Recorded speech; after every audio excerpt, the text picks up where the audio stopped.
Have you ever been with someone and thought, they seem empty inside, like there's nothing there? Or maybe you felt it yourself. That strange hollow space in your chest, it's a deep visceral feeling of a hole. What if I told you that emptiness isn't just a feeling, it's a survival strategy? Hello everyone, welcome to the Narcissism Decoder.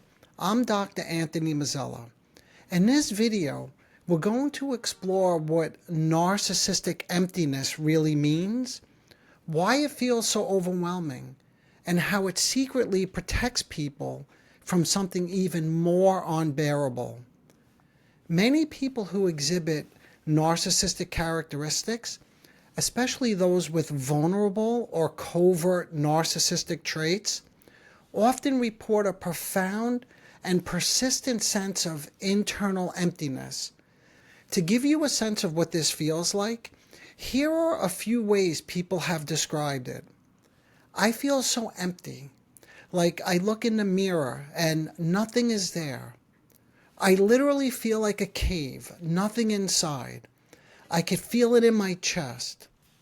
Or you may have heard a version of this from people who have been hurt or scorned. They tend to say things like, narcissists are just emotional vampires, sucking the life out of everyone because they're empty inside. There's nothing there. So what does this inner emptiness actually mean? There are several ways to understand this painful emotional state. One explanation points to a lack of an integrated inner core, just meaning that their sense of self is fragile or underdeveloped. Their self-worth often depends heavily on external validation, so they may perpetually seek attention, admiration, validation, or approval to feel whole. From a psychodynamic perspective, this sense of emptiness reflects a deeper inner struggle. At its core, there may be a true self that was never fully integrated or has been lost beneath layers of defensive structures. In its place, a false self emerges, a fragile facade that constantly risks collapse if it isn't reinforced by that external validation. This is sometimes referred to as narcissistic supplies. When these supplies disappear, or things in their life just tend to slow down, this empty feeling comes over them. So what exactly is this emptiness that people talk about? Is it just a hollow void or something more complicated?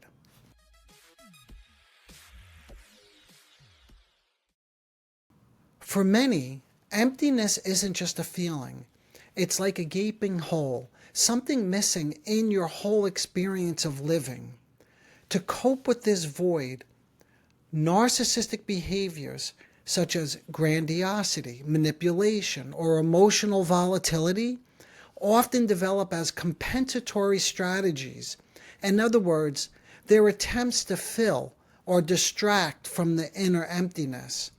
So, you might think of someone, or even yourself, as feeling like an empty shell, but the truth is, it's far more complicated and complex than that. The emptiness often functions as an adaptive, defensive structure, a kind of psychic armor that shields a fragile core from feelings of what? It's hard to know because they're shielded, but feelings of failure, humiliation, or dissolution.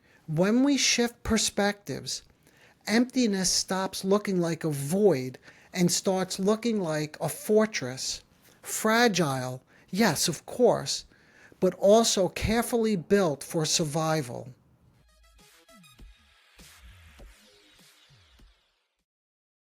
I want to invite you to see narcissistic emptiness from a different perspective, not just as a hollow facade, but as a psychic structure built to survive. To make this more concrete, let's take a look at a prototypical case. A woman trying to understand why even everyday tasks leave her feeling overwhelmed and then disconnected, empty. Maybe this is something you yourself have thought about. Have you ever noticed how even the simplest errands of life, like going shopping, finding a parking spot, making a phone call, or running a small task, can feel utterly overwhelming? For some people, these everyday activities stir up enormous pressure. What if I crash the car again? What if there's no parking spot? What if I fail at something so ordinary? Suddenly, what should be minor inconveniences, the chores or tasks of everyday life, become heavy emotional burdens. A woman once described that when she's with her kids, she just wants to sit and do nothing. Not rest in the usual sense, not relaxation after a long day, but a state of emptiness. She feels herself pulled toward stillness, toward nothingness, as if shutting down is safer than engaging. Her words were simple, yet they carried the weight of her inner world. I just want to sit. I don't want to do anything. I just want to zone out. Maybe you've experienced this yourself.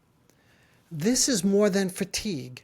It's the experience of emptiness, a wish to withdraw into a blank space where demands disappear. For her, doing nothing is not laziness. It's a psychic retreat, a way of protecting herself from the intensity of life and the pressure of connecting and responsibility. What if what looks like doing nothing or procrastinating, zoning out, is really a well-organized retreat that says, better to shut down than risk being overwhelmed?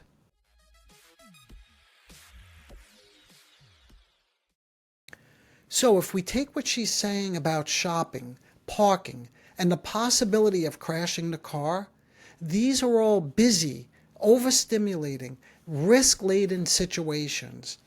They're full of pressure, choice, and potential failure.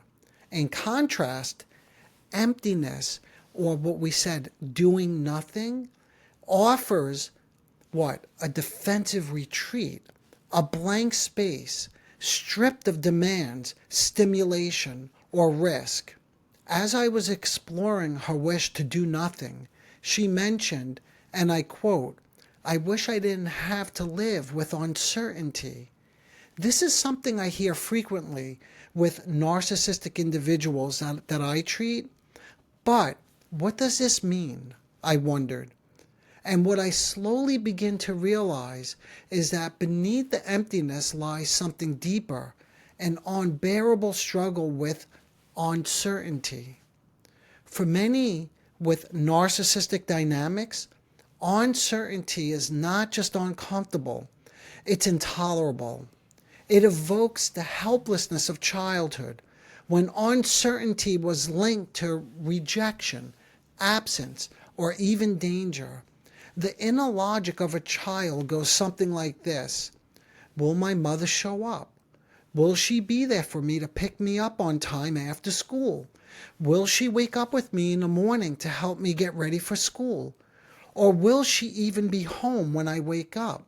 These were some of the things, the memories that emerged as I explored with this woman this inner feeling of uncertainty. Emptiness, then, can be understood as one way of defending against uncertainty. If you withdraw into blankness, if you feel nothing, then you no longer have to endure the waiting, the risk, the possibility of failure or rejection. But of course, this comes at a cost. Emptiness protects against uncertainty, that's true, but it also strips away vitality. Can you imagine this inner logic that I just mentioned? It's not always conscious, but it goes something like, if I don't engage, nothing bad can happen. And if nothing bad happens, then finally I'll feel safe.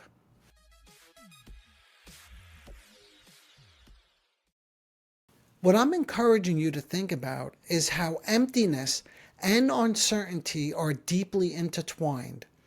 Emptiness, at times, functions as a retreat, a way of shutting down so that unpredictability of life cannot intrude. But the wish to escape uncertainty altogether runs even deeper. It's not simply about wanting calm.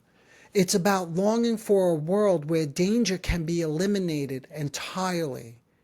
That's why, after listening closely and helping her connect the emptiness with her dread of uncertainty, I gently pointed out that avoiding uncertainty might also mean cutting herself off from parts of real life. In other words, it keeps her from living fully in the real world. Her quick agreement and deepening thoughts on my comment revealed both awareness and a longing. She understood that uncertainty can't be avoided, yet she still longed for and spoke about a world without it, which was a good prognostic sign, because now she's imagining a world without that. What struck me was how the confrontation opened space for her to imagine, perhaps even for the first time, that she could carry this longing, right? The longing for the emptiness, right? The shutting down, the procrastinating, but without being trapped in it, right? So she's holding two things simultaneously. It leaves us with a question worth sitting with. How do we learn to live with uncertainty without letting it empty us or shut us down?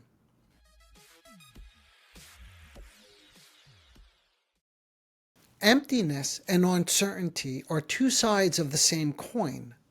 When the world feels unpredictable, when outcomes can't be guaranteed, emptiness offers an escape.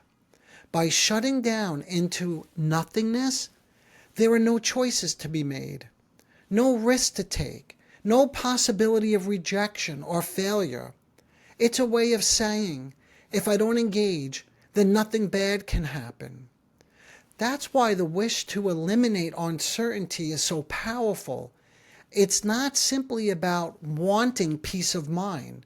It's about avoiding the intolerable feelings of being small, unprotected, or at the mercy of others. For this patient, emptiness is more than fatigue. It's the very strategy that keeps uncertainty at bay. From a psychodynamic perspective, this is the inner logic that organizes her withdrawing. Procrastination and doing nothing becomes a refuge. In other words, nothingness serves as a protection against overwhelming demands, the kids' needs, traffic, parking, errands. Faced with these pressures, she collapses into emptiness, a psychic numbing that shields her from the anxiety about what? Crashing the car, failing, or maybe even being inadequate. Even ordinary frustrations, like not finding a parking spot, are not just inconveniences, but can feel like narcissistic injuries. Narcissistic injuries expose her to feelings of smallness, powerlessness, or incompetence, inadequacy. So, if we understand emptiness as both a defense against uncertainty and a refuge from the risk of injury, the next question becomes, how do we speak to this in the room? How do we approach this experience in a way that honors its protective function without reinforcing the retreat itself? The task then becomes, how do we help someone turn toward emptiness with curiosity rather than embracing it, right? Rather than just sitting in it, so that we can understand it instead of simply something that we need to endure.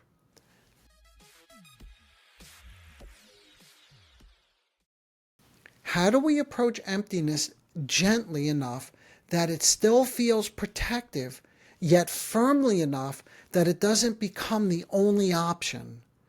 That's where I might begin to put words to her experience, to name what emptiness is doing for her, while also gently opening up the possibility of something more. I may say something like, "It sounds like the idea of emptiness really resonates with you.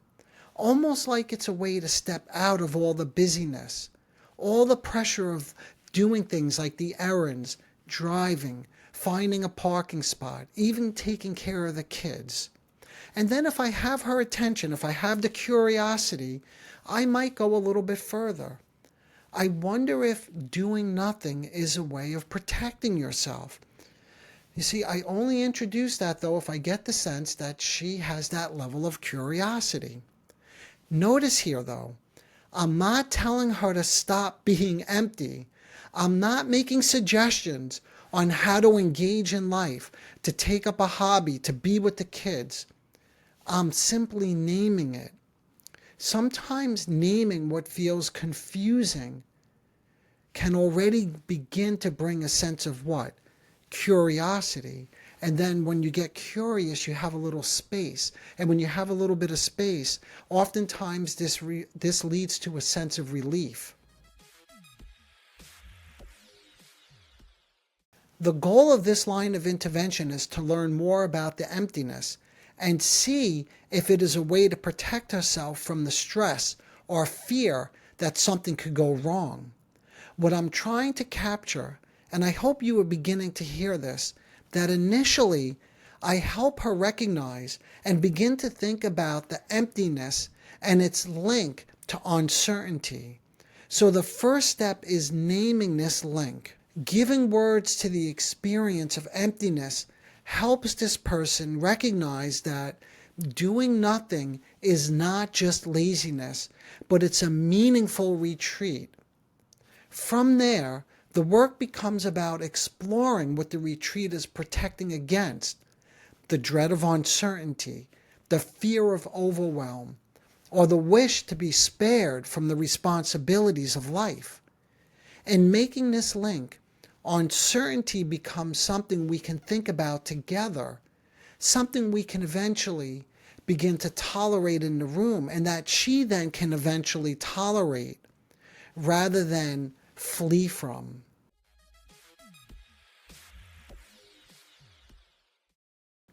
We've been talking about inner emptiness as a defense against uncertainty, a way of stepping out of the risk of life. But there's another layer to notice here. What's interesting is that when we give a name to emptiness as her need to shut down into what?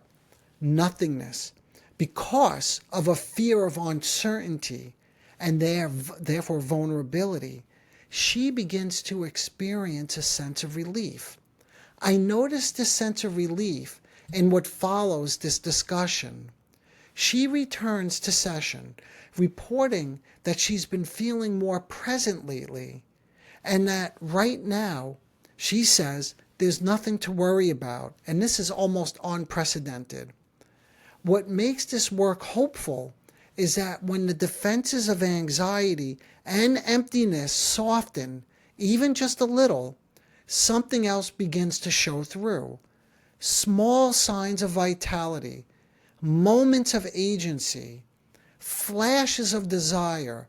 They can all emerge once the mind is no longer fully occupied with the anxiety around the task and responsibilities of everyday living. Isn't that surprising? Simply recognizing what procrastinating and emptiness is doing for her can sometimes make it feel less overwhelming.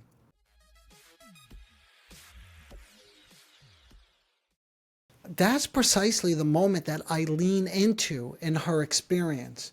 So again, I might say something like, "I wonder what it's like right now with nothing to worry about." This is an invitation to talk about and imagine a life energized not by defensive nothingness, emptiness, or hypervigilance, but by curiosity, desire, and authentic engagement. As we look closely, we can see her capacity for enjoyment and engagement is still there. It's just been overshadowed by emptiness and anxiety. She notices and spontaneously begins to share that small things actually feel good, like checking off a task on her to-do list or picking out something new for the kids to eat. These little moments carry great meaning. They give her a sense of agency, competence, and satisfaction. Psychodynamically, this is important. It tells us her ability to find gratification has not disappeared. It's just been hiding. Did you notice the shift? Life is no longer an empty void. It becomes a mix now, where emptiness exists, but so does meaning. Let me know if you notice this as well. Two things happening simultaneously. As her perspective shifts, so does her inner narrative. Before, her stories were dominated by global meaninglessness and emptiness. Now, moments of enjoyment and satisfaction are starting to break through.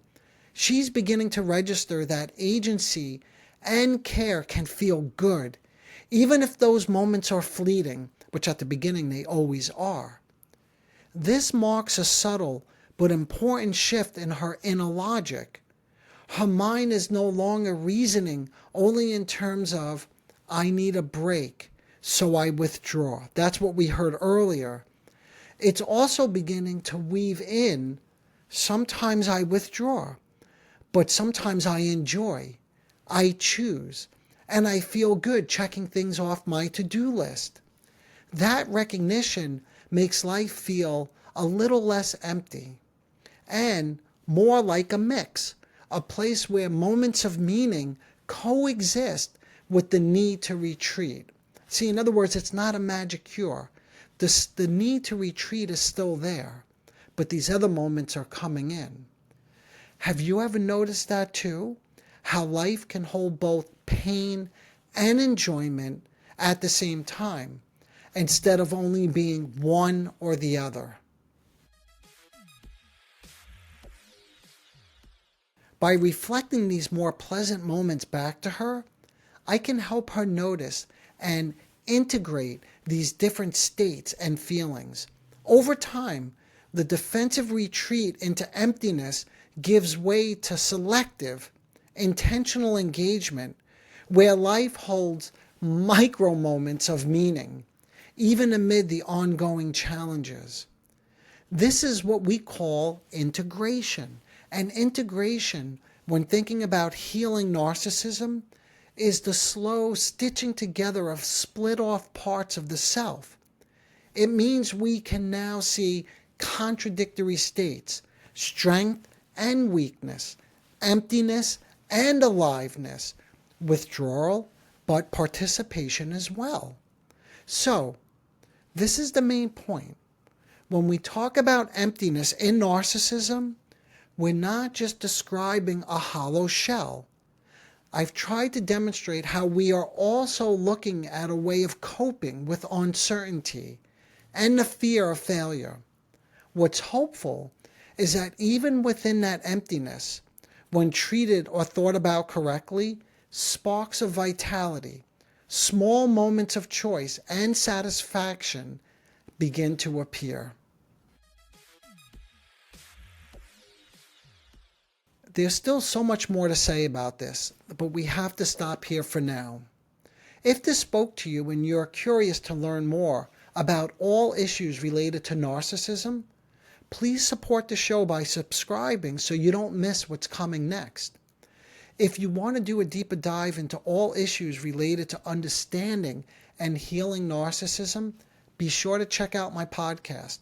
Okay, until next time, take care of yourself. Bye for now.